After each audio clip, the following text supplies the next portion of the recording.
The conscious and intelligent manipulation of the organized habits and opinions of the masses is an important element in a democratic society. Basically, we need to, because of what he also said was that, yeah, it's too much. This one's kind of funny considering the book is 100 years ago, and it's so it's even new. So the new propaganda, modern propaganda, is more sophisticated than crude wartime posters.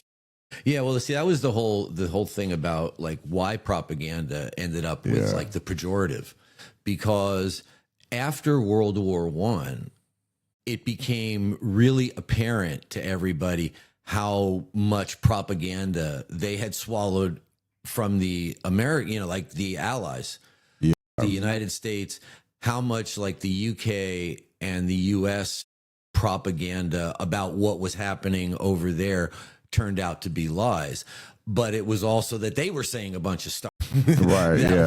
that was not true as well. So that it was like the after effect of that, like people becoming aware of what had happened during World War I, that created this like backlash against propaganda, which Bernays was trying to rehabilitate. Right. Yeah. This entire book is him attempting to reclaim the sort of the lofty, role for propaganda in a society. And he spent his entire life, he never recanted that he did not think that he thought that what the public relations were doing was good and noble. Right.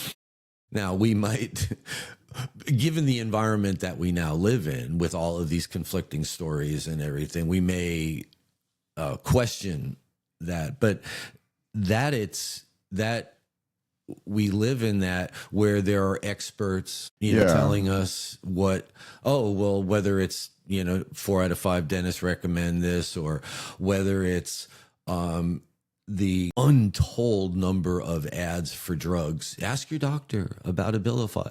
Right. Yeah. Like, no, but that's all what he laid out here. Yeah. So did you want to move into chapter 2, the new propaganda? Yeah, sure. Basically it's just like the new propaganda, and this kind of, I guess, bleeds into the next chapter after that, which is it's not like the newspaper guys anymore. It's still like, actors and other famous people, but now in this social media age, now it's influencers. It's people who have a big social media following, and so they're selling. I think I said this before we started. It's like they're selling an image now versus, and I touched on it a second ago with the car stuff. Is like you're selling this is cool, you need this, and actually that's not what it's. You want to buy this because you want to be that. Like, I think that's, sorry. Sometimes my mouth works faster than my brain. And basically what I wanted to say was essentially that they've shifted from here, sell, to we're just going to we're going to make it to where you're thinking that you're making the decision, that you're buying it. Mm-hmm. Like that. I think there was the example, I forget what chapter it was in, but the example of the you want to sell pianos. Instead of trying to sell pianos, you start making houses with a music room in it. So then it's like, well, now I need a piano because I need to put a piano in my music room.